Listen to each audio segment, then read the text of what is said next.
rise in the canyon. That's where I long to be with my three good companions.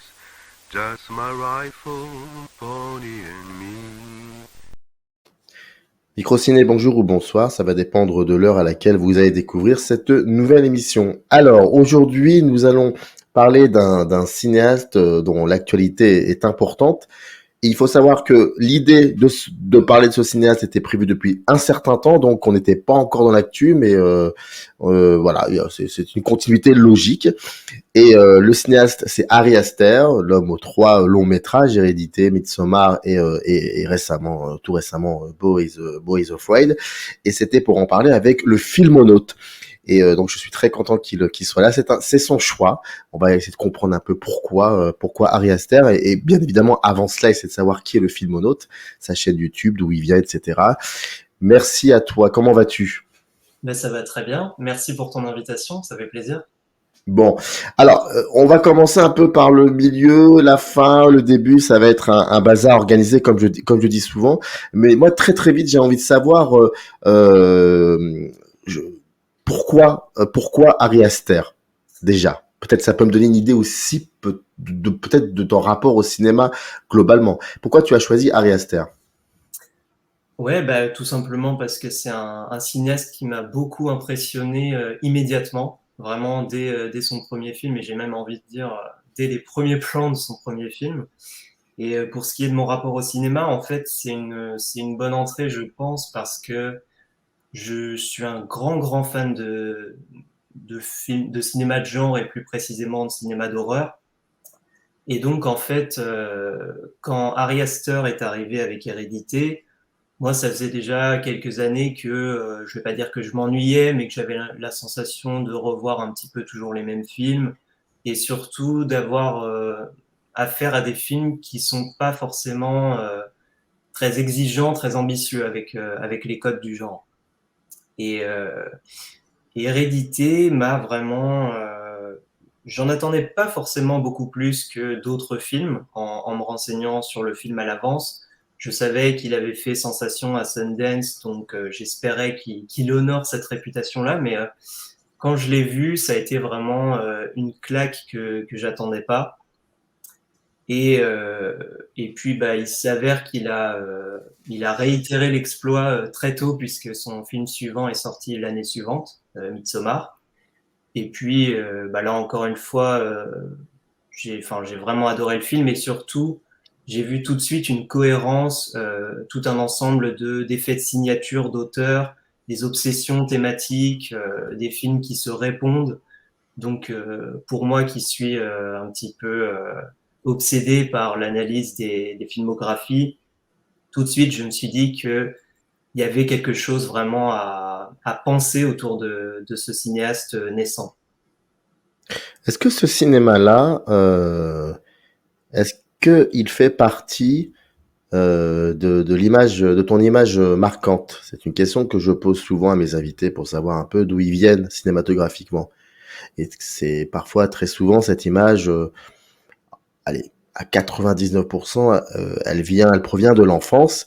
Et ça peut être un tableau, ça peut être un extrait de film, je sais pas, une image, et qui peut-être aujourd'hui aurait un rapport avec le cinéma qui te regarde. Est-ce que le cinéma, ce cinéma, en tout cas que l'on retrouve, je fais attention à ne pas dire le film d'horreur parce qu'Ari Aster c'est beaucoup plus que ça, hein, je pense. Hein, c'est pas que film d'horreur, enfin Ouais, c'est bien juste. sûr.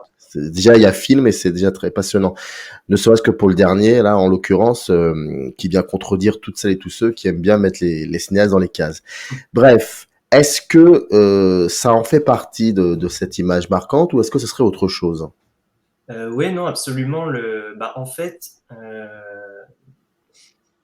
bon, c'est toujours difficile d'en choisir une, mais s'il y avait une image marquante, en fait, moi, j'irais un petit peu vers Alien de Ridley Scott, parce Mhm. que la spécificité de ce souvenir-là pour moi, c'est qu'en fait, ça a été une image d'abord beaucoup fantasmée, parce qu'on m'a beaucoup parlé du film avant que j'ai l'âge de le voir.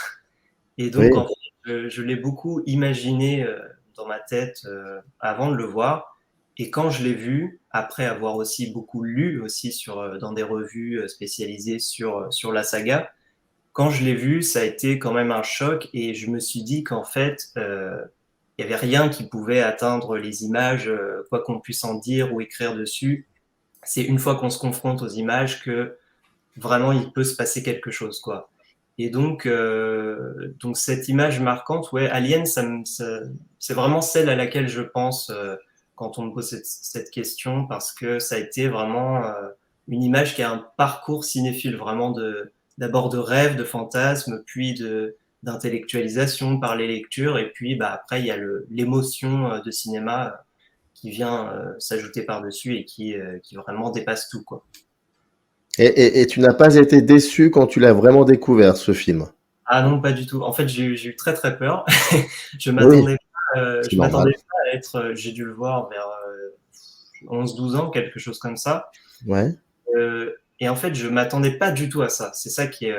Je m'attendais vraiment à un film de monstre.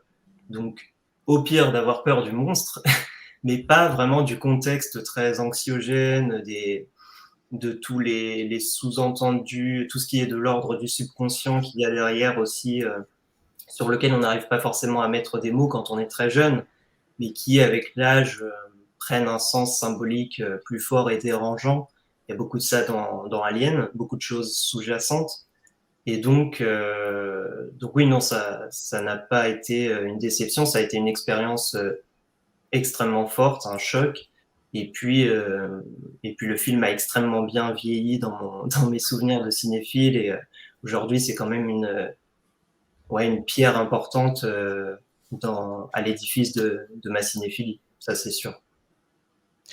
Est-ce que ça t'est déjà... Je reste encore sur ça, sur cet aspect-là, parce que je trouve ça passionnant le fait que de, de, comment dire, qu'il y ait eu une étape avant le visionnage du film, à savoir qu'on t'ait raconté le film et que donc toi tu te construis tes propres images et ensuite tu confrontes les images fantasmées aux images réelles. Et je trouve ça passionnant parce que en connaissance de cause, je l'ai vécu.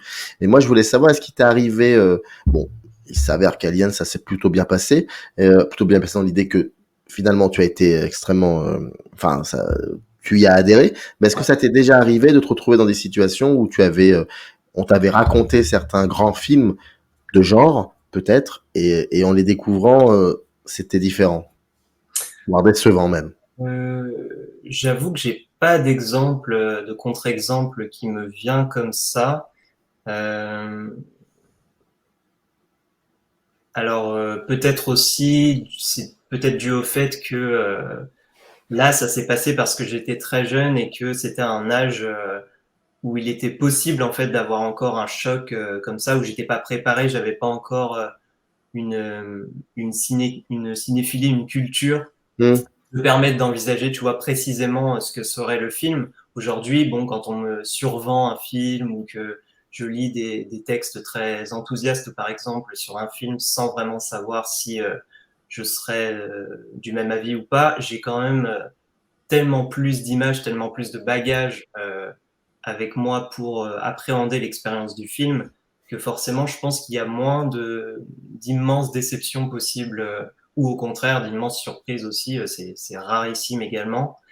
Donc, je pense que c'est ça la différence. Et c'est pour ça que j'ai pas tellement d'exemples récents de déceptions dues au discours qu'on a tenu sur un film auparavant.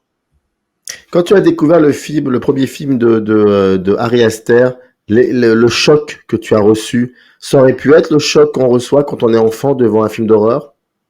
Ouais, je pense. Et justement, c'est vrai que la transition est pas mal parce que Hérédité, en fait, moi, je l'ai attendu comme n'importe quel film, mais j'ai tendance à bien me renseigner sur les films. Et je sais qu'il y a beaucoup de gens qui regardent pas les bandes annonces, par exemple, qui veulent vraiment y aller sans rien connaître du film à l'avance. C'est pas trop mon cas. Je regarde la bande annonce en général et j'aime bien lire un peu de critique avant. Ouais. Et je sais que ça me gâche jamais l'expérience, en fait. Mhm. Une fois que je suis dans la salle, je vois les premiers plans, ça y est, je rentre dans le film et j'oublie un petit peu tout le contexte. Et c'est une fois qu'il a été digéré derrière que on peut confronter à nouveau ces avis-là. Mais ouais, non, sinon ça me... Hérédité, oui, je pense que ça a pu être un choc similaire à un choc que j'aurais pu avoir dans l'enfance, justement pour ça, parce que même si j'étais très renseigné, en fait, il y a vraiment des choses qui m'ont terrifié dedans, quoi. Des images qui m'ont terrifié de manière très littérale, sans, sans que j'ai pu vraiment les imaginer avant, quoi. Alors que j'avais vu la bande-annonce, je pensais qu'on me la ferait pas, quoi. Ouais. Ouais, ouais, non, mais je vois très très bien, je vois très bien. Avant que, même si on a commencé dès le début à en parler, parce que je pense que c'est important, je voulais juste, non, pas que juste, puis j'espère qu'on va prendre quand même au moins 10 minutes là-dessus. C'est par rapport à cette envie que tu as eue, finalement, de créer cet espace, ce laboratoire de son, qui est ta chaîne YouTube. Pourquoi? Qu'est-ce que tu as envie de raconter du cinéma à travers cette chaîne? Alors, au départ, le projet de la chaîne, c'est un peu au croisement de deux choses qui m'animaient à l'époque. Donc, la chaîne, elle remonte à 2019. Mhm.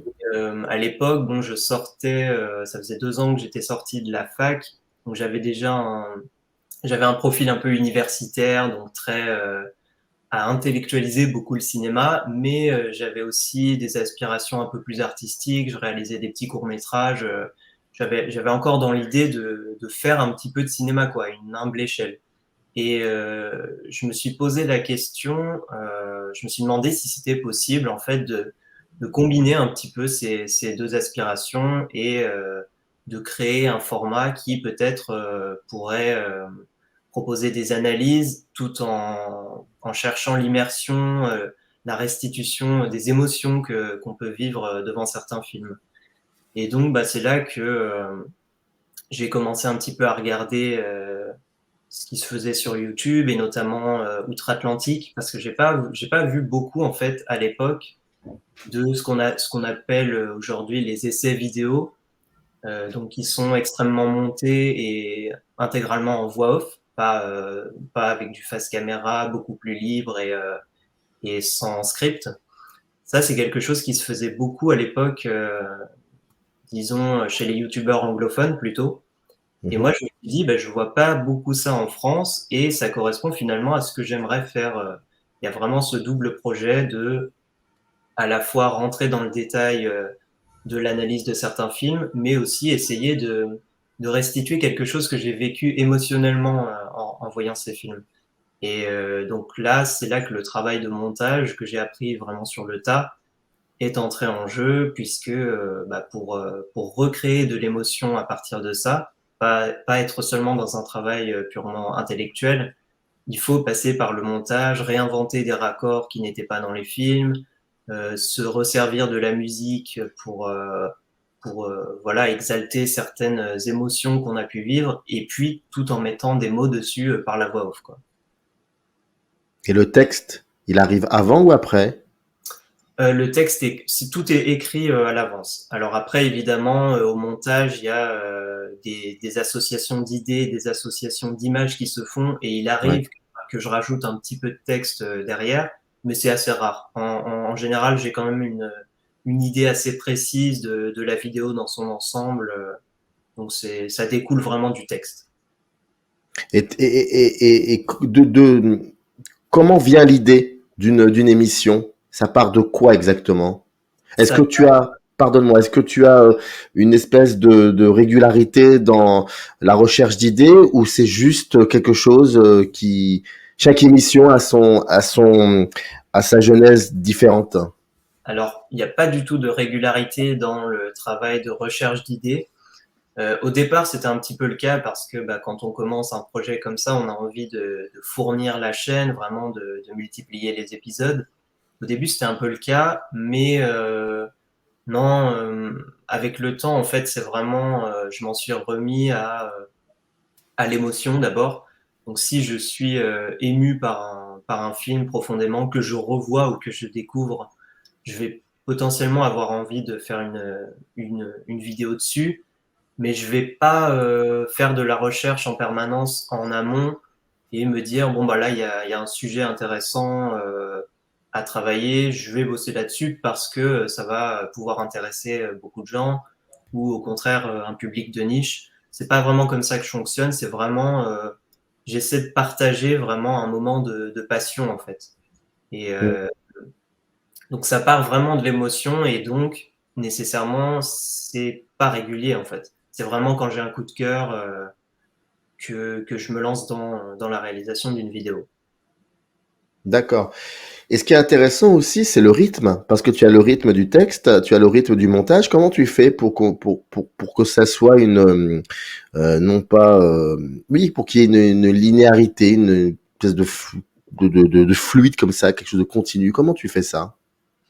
Bah, il y a deux choses. D'abord, je dirais que le rythme de la vidéo est plus ou moins soumis à mon rythme de parole qui est quand même assez lent. J'ai besoin de poser vraiment chaque mot pour pouvoir rendre tout ça intelligible. Mais la deuxième chose, c'est que moi, vraiment, ce qui m'importe beaucoup aussi, c'est la qualité du montage.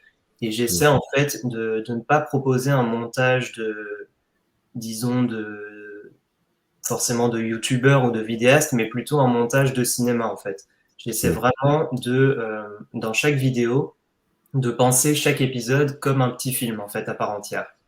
Donc un film plutôt à valeur entre guillemets documentaire puisque on s'attache à analyser un film, revenir dessus, ses origines et sa forme, expliquer vraiment la mise en scène, le montage, mais un petit film quand même avec une introduction, un développement et une conclusion qui soit d'ordre émotionnel, pas seulement intellectuel, encore une fois.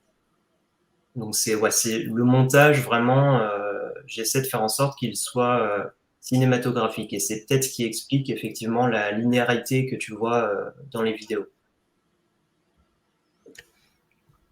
Est-ce que la chaîne existe? Certes, il y a quelques propositions, quelques essais. Euh, il est aussi important d'avoir des dialogues avec d'autres personnes. C'est important, je pense. Est-ce que tu arrives à avoir d'autres dialogues avec d'autres personnes de cette communauté qu'on appelle du YouTube cinéma? Est-ce que ça peut créer de la réflexion? Oui, bien sûr. Ouais. J'ai beaucoup d'échanges en fait presque quotidiens avec quelques vidéastes, Ouais, ouais. notamment l'équipe du ciné-club de Monsieur Bobine, Versus et le cinématographeur.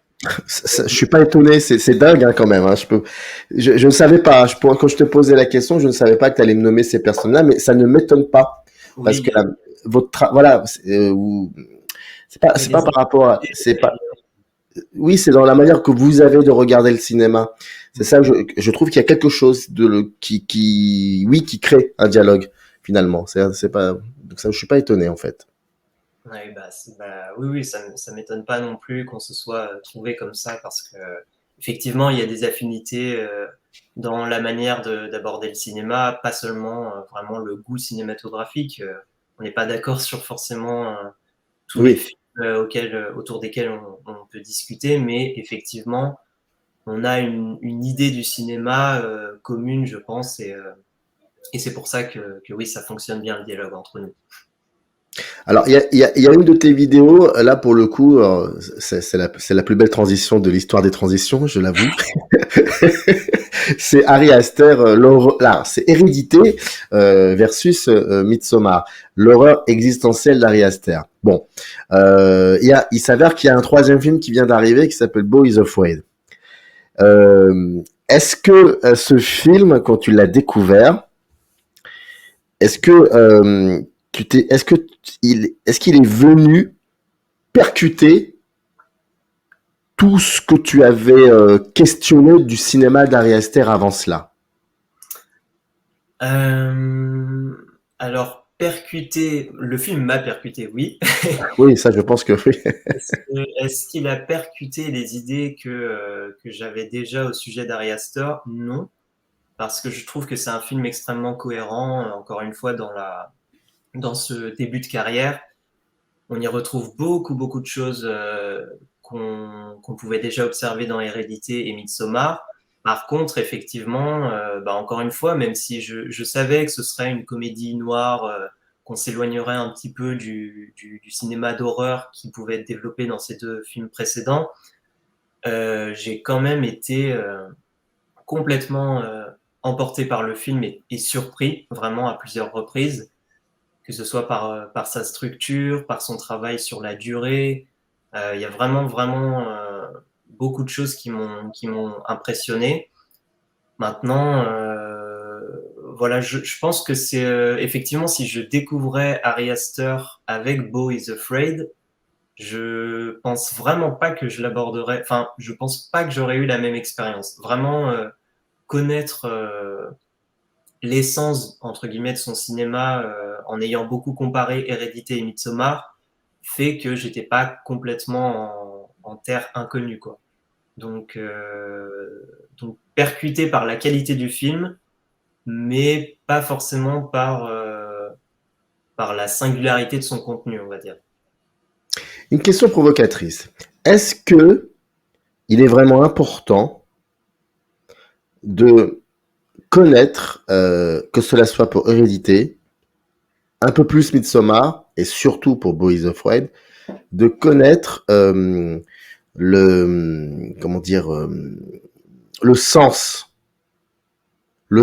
des histoires, de ces 3 histoires. Est-ce qu'il faut vraiment, je me souviens de plusieurs vidéos sur Midsommar où magnifiquement bien faites, hein, super bien calibrées, avec des explications incroyables, passionnantes, etc., dont je me moque absolument pas. Mais après, c'est le spectateur tout devant l'œuvre. Hein. Mais je me pose cette question est-ce que c'est un aspect important dans la compréhension du cinéma d'Ari Aster, selon toi, hein, bien évidemment, c'est-à-dire essayer de savoir finalement de quoi ça parle, pourquoi il y a ça, qu'est-ce que c'est que ça, enfin, est-ce que c'est important? Alors pour moi, la question se posait pas vraiment avec Hérédité et Midsommar, qui sont pour moi des films vraiment limpides. En fait, je trouve que c'est des films finalement très terre à terre, qui se passent dans des microcosmes assez familiers, dans des décors et des lieux aussi assez familiers. Mais évidemment, pour Beau is Afraid, là, il faut absolument abandonner toute volonté de saisir complètement le film au premier visionnage. Ça me paraît absolument impossible. Même en étant bien paré, en ayant bien fait ses devoirs sur Ari Aster, je crois que c'est vraiment compliqué de saisir toutes les subtilités du scénario. Maintenant, on peut jamais vraiment aller voir un film en se disant, je pense, on va pas essayer de comprendre quoi que ce soit. Ça, c'est impossible. On a quand même un cerveau qui fonctionne tout au long de la séance et qui fait que on va essayer de comprendre ce qu'on voit. Mais c'est sûr qu'il faut se laisser porter et accepter d'être sans arrêt, comment dire, on passe beaucoup d'un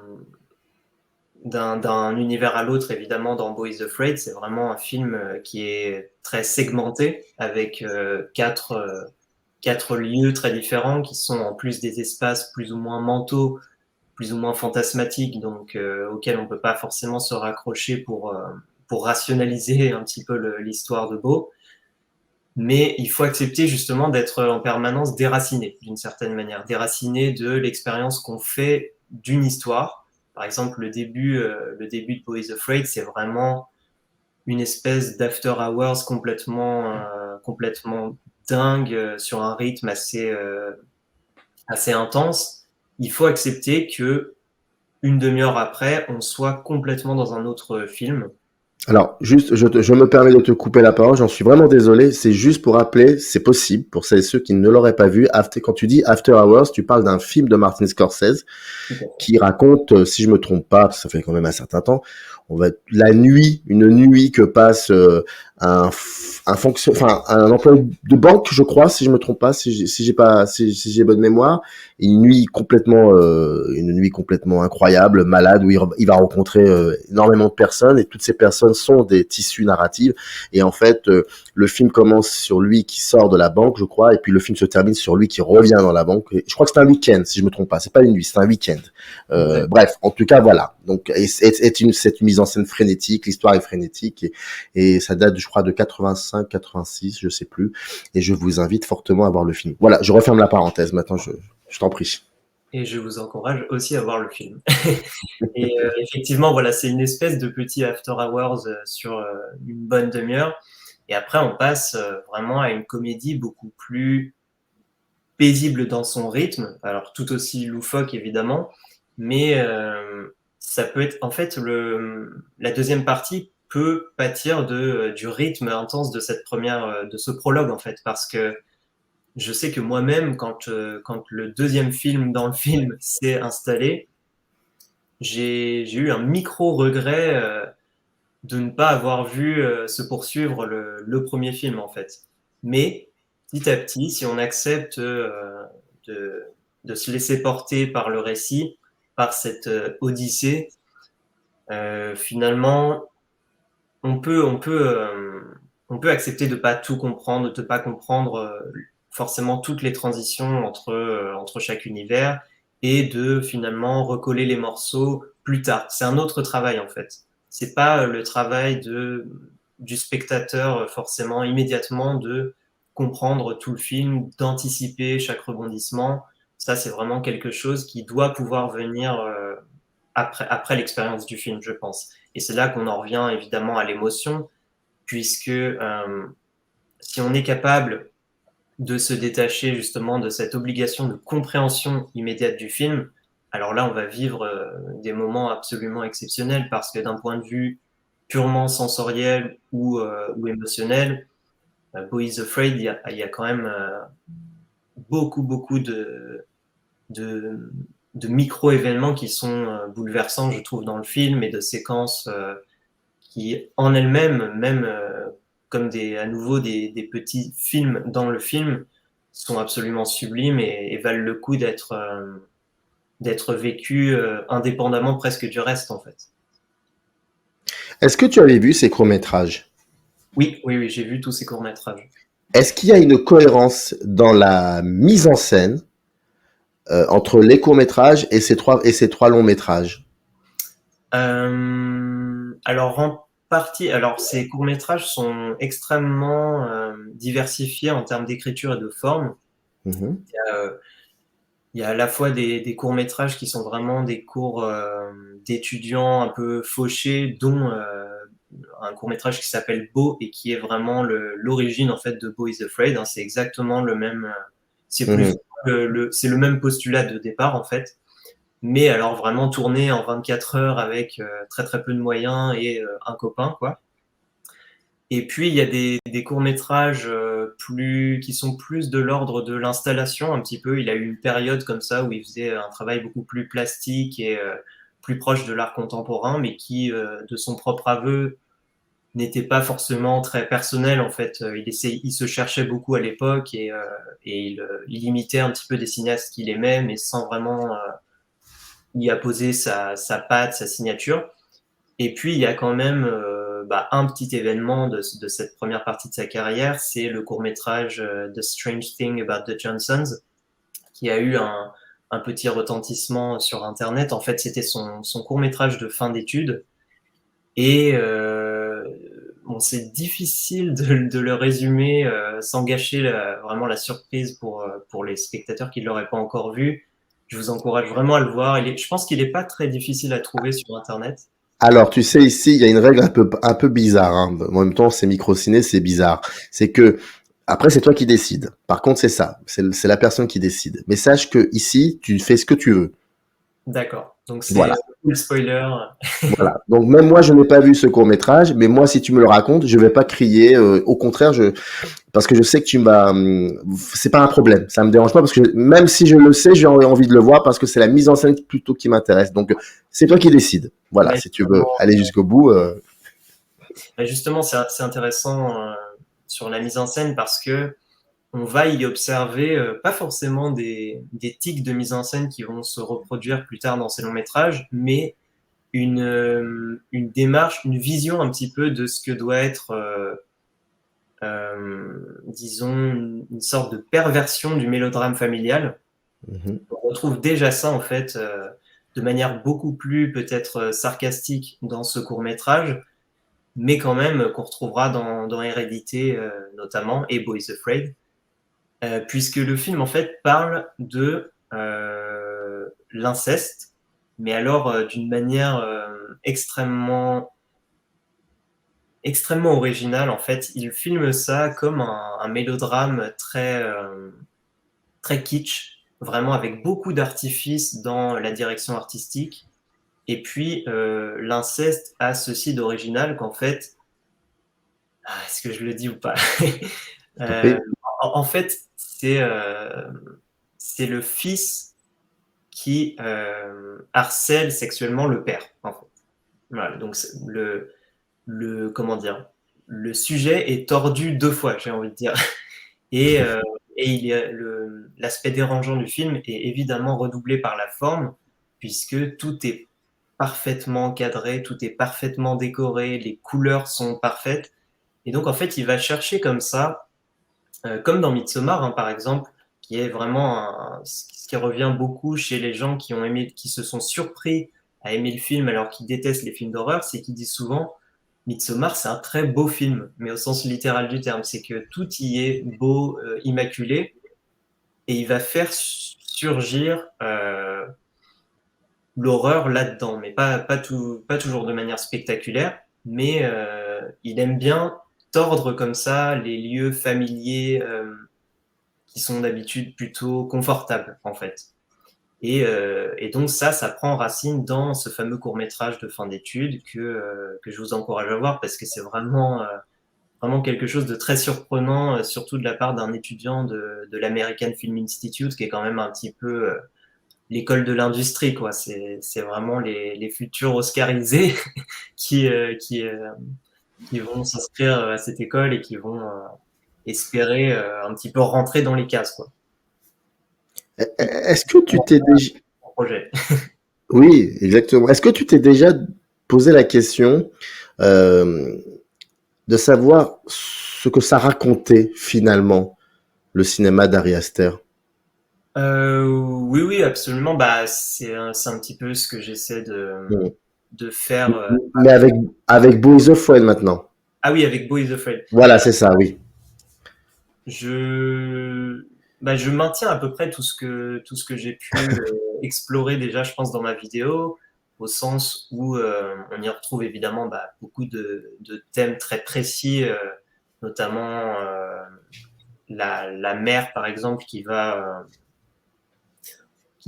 finir par avoir une relation toxique avec son fils parce qu'elle est surprotectrice. Alors ça, par exemple, c'est quelque chose qu'on observait dans un court-métrage que j'ai pas mentionné qui s'appelle Munchausen et qui était déjà un court-métrage sur une mère surprotectrice qui va finir par perdre son fils à cause de ça, en fait. En fait, c'est assez étonnant comment chacun de ces courts-métrages va se retrouver dans ces futurs films de manière assez différente. Et donc oui, Boys Afraid, c'est difficile de re-rentrer évidemment dans le détail d'un film aussi dense, mais oui, le cinéma d'Ari Aster, il est toujours aussi existentiel. Alors là, c'est peut-être moins de l'horreur existentielle que de la comédie existentielle, peut-être. Le film est peut-être un peu plus, enfin, est sûrement beaucoup plus drôle que les précédents, même s'il y avait déjà un petit peu d'humour dans Midsommar. Mais on est toujours dans un cinéma qui va s'interroger d'abord qui part du personnage. Ça, c'est important. C'est vraiment ce qui l'intéresse, c'est la psychologie du personnage qui va explorer. C'est la différence, par exemple, avec Kubrick, auquel on a pu beaucoup le comparer. Kubrick, pour moi, ne part pas du personnage. Il utilise les personnages comme des vaisseaux, des véhicules pour ses idées, pour porter des concepts, mais il part pas du personnage, de l'émotion du personnage pour développer son imagerie horrifique. Et c'est vrai, ça pour moi, c'est vraiment quelque chose qui se maintient dans Beau is Afraid, puisque toutes les angoisses du film, en fait, sont seulement, toutes les images les plus terrifiantes du film sont simplement la concrétisation des angoisses de Beau, des angoisses qui sont très très précises, surtout dans la première partie du film où vraiment le quartier dans lequel il vit est constitué à l'image de toutes les peurs qu'il peut avoir au quotidien, en fait. Et donc c'est toujours ça, en fait, le cinéma d'Ari Aster depuis le début, c'est comment se servir d'une imagerie horrifique pour simplement donner assez d'intensité aux images pour bien donner à comprendre et à ressentir ce que traversent les personnages, en fait. Est-ce que chez Ari Aster, le, le cadre, le cadre avec sa profondeur de champ a une importance considérable et permet cette ambiance horrifique? Oui, oui, absolument. Alors d'abord, ce qu'il faut dire, c'est que c'est un cinéaste extrêmement méticuleux. C'est quelqu'un quand il arrive dans ses réunions de pré-production avec sa chef décoratrice et son chef opérateur, le film est déjà prêt, quoi. Je dis ça, j'exagère, mais il a déjà un découpage extrêmement précis et il y a assez peu d'improvisation sur le tournage finalement. C'est d'ailleurs une étape qu'il aime pas beaucoup, comme beaucoup de cinéastes. Il trouve le tournage très stressant parce que c'est le moment où il y a des choses qui peuvent lui échapper un petit peu. Mhm. Mais donc oui, évidemment que le cadre et plus largement la forme a beaucoup d'importance pour lui et capital pour comprendre ce qu'il raconte. Euh, c'est c'est là qu'il y a une forme un petit peu d'expressionnisme en fait dans son cinéma, c'est que la forme épouse toujours en fait la condition psychologique ou physique des personnages. C'est-à-dire que la caméra Mmh. va être extrêmement statique lorsque les personnages sont paralysés par la peur, lorsqu'ils sont incapables de réagir aux événements. Et puis au contraire, il va être capable de développer des plans séquences complètement fous sur plusieurs minutes parfois, quand les personnages essaient de se battre un peu avec leur corps. En fait, je pense notamment à un long plan séquence dans Midsommar où Danny doit faire face aux effets de psychotrope. Euh, Là, il va utiliser le plan séquence pour montrer un personnage qui se déplace dans l'espace, mais qui en fait est en lutte permanente, puisqu'on voit les décors se déformer en permanence derrière elle, et on voit bien qu'elle elle ne maîtrise pas cet espace en fait, même si il la filme, il la suit. C'est évidemment chorégraphié, c'est un plan séquence, mais le plan séquence est utilisé pour montrer qu'elle perd le contrôle en fait. Donc il y a toujours cette idée de faire coïncider la forme avec non pas spécialement le fond, mais avec vraiment la façon dont les personnages traversent chaque séquence. Il y a aussi, tu disais que tout partait du personnage au niveau de sa psychologie et se crée comme ça quelque chose, et cette mise en scène ensuite se crée. Comment il fonctionne dans Midsommar? Parce que, outre le personnage principal féminin, il y a aussi d'autres personnages qui se greffent à elle et ça peut donner aussi plusieurs points de vue. Oui, alors en fait, la multiplicité des points de vue dans Midsommar, elle passe beaucoup par le scénario et moins par la mise en scène, je pense, parce que le film est quand même presque intégralement, il se déroule presque intégralement en fait à travers le regard de Danny finalement. Et, Mm. ce qui arrive au personnage secondaire, c'est souvent pour rappeler à quel point ils avaient la sensation d'être en maîtrise de la situation et finalement pas du tout. Par exemple, les étudiants qui se rendent avec elle en Suède, ils arrivent avec leurs convictions, leur culture, ils pensent être absolument incollables sur la communauté et sur, de manière générale, les rituels auxquels ils pourraient être confrontés. Et puis finalement, on va voir que c'est chacun leur tour dans une forme de slasher. Ils vont être éliminés justement en réponse presque à leur certitude, à leur attitude un peu arrogante. Et finalement, ce sont vraiment des personnages qui traversent le film un peu en toile de fond. Et on va voir tout ce qui est important, on va le voir à travers le regard de Danny jusqu'au final. Et c'est ce qui crée justement tout l'aspect extrêmement dérangeant de l'épilogue, comme dans Hérédité, puisque on ne sait pas vraiment ce qu'on doit ressentir face au dénouement, quoi, parce que c'est une vraie catharsis pour Dany. Elle se libère vraiment dans les derniers instants du film. On sent que pour elle, il y a un poids qui s'envole, mais le prix de ça, c'est le sacrifice extrêmement violent et spectaculaire des personnages secondaires, justement. Et la position du cinéaste par rapport à tout ça, parce que est-ce que Ari Aster n'est pas à l'abri, peut-être, d'avoir aussi une opinion sur ces personnages? Peut-être parfois de ne pas avoir de l'empathie, mais autre chose. Je pense que cela soit avec Midsommar ou alors avec Beau is Afraid. Ouais. Alors sur Beau is Afraid, j'essaie encore un petit peu de diriger. Oui, je sais. C'est récent. Le film, donc c'est un petit peu compliqué.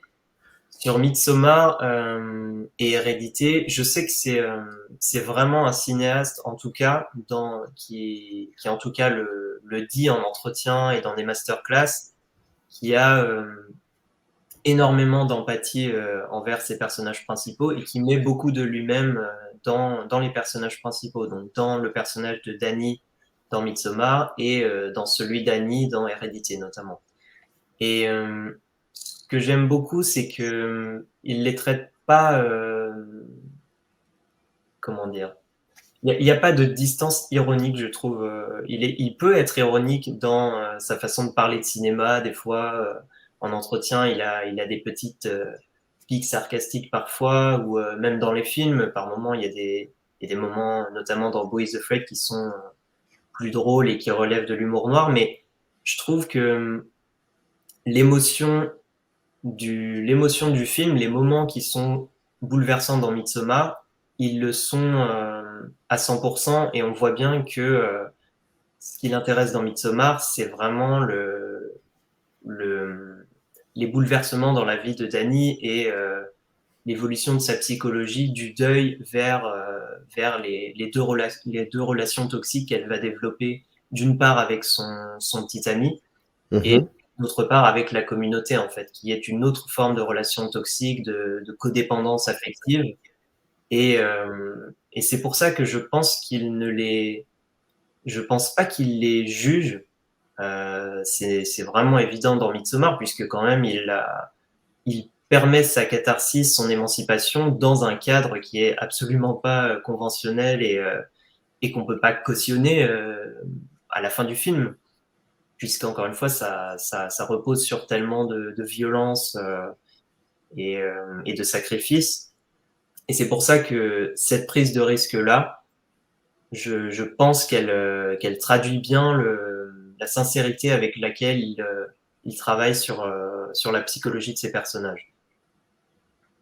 Mais il y a toujours une idée comme ça d'une espèce de purgatoire, et que chaque fois un des personnages, que cela soit le fils dans Hérédité, mais aussi Dany dans Midsommar, ou Beau dans Beau is Afraid, il y a toujours comme ça, toujours cette impression que le récit de chacun des trois films est une espèce de purgatoire, comme si il fallait que le personnage subisse des obstacles, donc des plans.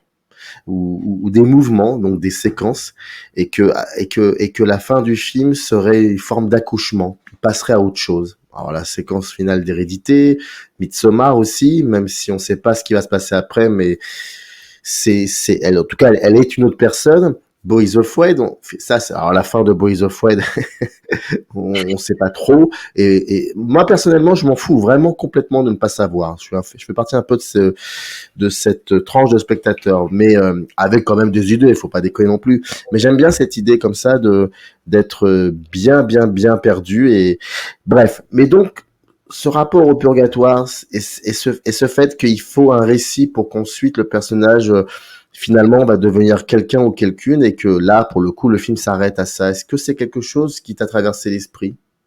Ouais, absolument. Et je dirais que c'est...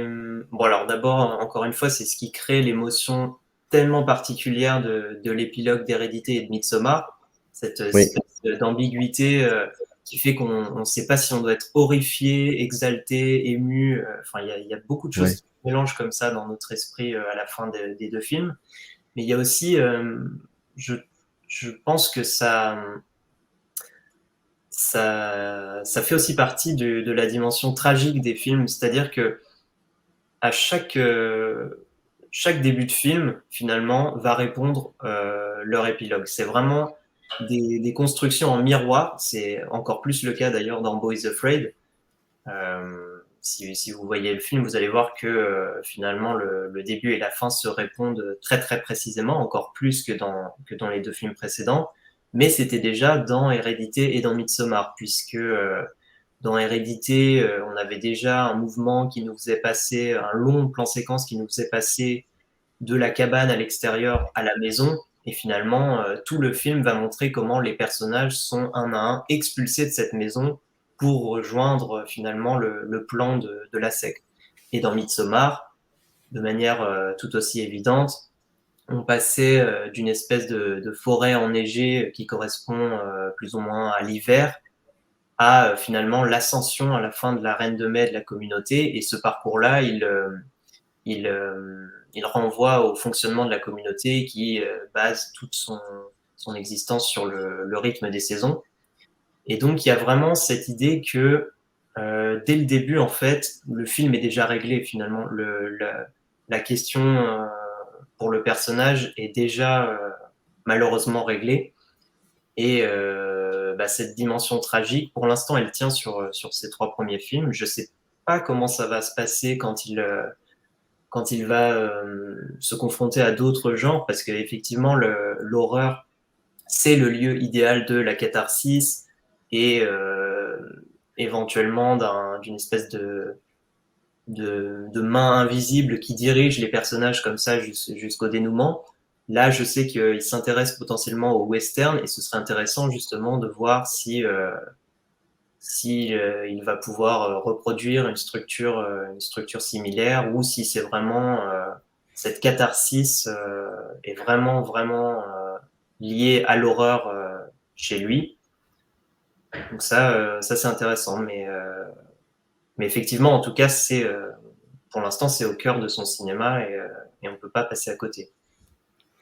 Alors l'idée de cette conversation, je la répète, hein, c'était vraiment déjà de faire connaissance avec le filmonaute, de savoir un peu d'où il venait, comprendre un peu pourquoi la chaîne existe, et puis de profiter de sa présence aussi pour une petite conversation autour d'Ari Aster. On n'était pas là pour tout dire sur ce cinéaste. Il faudrait y consacrer chaque émission pour chacun de ses films, et encore même les courts-métrages. Mais je vais te poser donc ça veut dire que la conversation n'est jamais interrompue et qu'elle peut se continuer ici et là. Juste peut-être pas une dernière question, mais quelque chose qui pourrait en tout cas qui va clôturer l'émission, mais bon, il y aurait d'autres questions à poser. Qu'est-ce que tu penses de ce terme qui lui est souvent associé, elevated horror? Est-ce que c'est quelque chose qui veut dire, est-ce que ça veut dire quelque chose du cinéma d'Ari Aster? Est-ce que ça le simplifie malheureusement trop, ou est-ce que effectivement ça a du sens? Alors, ce qui est intéressant, c'est que pour moi, effectivement, on l'a mis dans cette case avec notamment deux autres cinéastes qui sont Jordan Peele et Robert Eggers. C'est vraiment les trois représentants cette espèce de nouvelle vague de l'horreur. Mais moi, enfin, ce qui m'intéresse, c'est qu'en fait, Ari Aster, pour moi, c'est le contre-exemple absolu de ce qu'on peut entendre par elevated horror, justement. C'est-à-dire que on a cette idée que avec cette nouvelle vague horrifique, on partirait du genre de l'horreur pour en faire, pour l'anoblir en fait, pour l'élever, pour la rendre peut-être plus, pour lui donner un certain prestige. Alors qu'en fait, Ari Aster, pour moi, c'est tout l'inverse. À l'origine, il s'intéresse plutôt au mélodrame. C'est quelqu'un qui a écrit notamment plusieurs scénarios de drame avant de se lancer dans Hérédité. Et ce qu'il fait dans ces 3 films, finalement, c'est partir du mélodrame et, via l'imagerie horrifique, en fait, exalter toutes les passions, tous les affects qu'on peut retrouver d'habitude dans le mélodrame. Sauf que lui, plutôt que passer par les violons, il va passer par toute une imagerie horrifique qu'il va retravailler dans le cadre de crise familiale. Et c'est pour moi vraiment le mouvement inverse que celui qu'on suggère quand on parle de cette fameuse elevated horror, qui consiste plutôt effectivement voilà, à mettre une espèce de vernis prestigieux d'auteur sur un genre qu'on considère finalement assez peu à l'origine. Et c'est bien dommage. Boris the Foyle est toujours disponible, enfin pour toujours aller le voir au cinéma. Donc je vous y invite. Merci à toi en tout cas, le Filmodo d'être venu. Et puis la chaîne t'est ouverte, 3 points de suspension, je le dis, et j'espère que la prochaine fois ce sera un peu plus long sur autre chose peut-être revenir même sur ce film-là, parce que je sais qu'on va en parler encore de ce film-là, Boys of Wade, et de la filmographie du cinéaste. Merci à toi. Dans le descriptif de la vidéo, vous y trouverez le lien, si vous avez le truc de ne pas connaître le Filmonaute, en tout cas le lien de sa chaîne YouTube, et je vais même en profiter pour mettre directement le lien qui vous enverra directement à la vidéo que consacre le Filmonaute aux 2 premiers films d'Ari Aster. Merci à toi, merci beaucoup. Merci à toi. Générique. Upper eyes in the canyon, that's where I long to be, with my 3 good companions.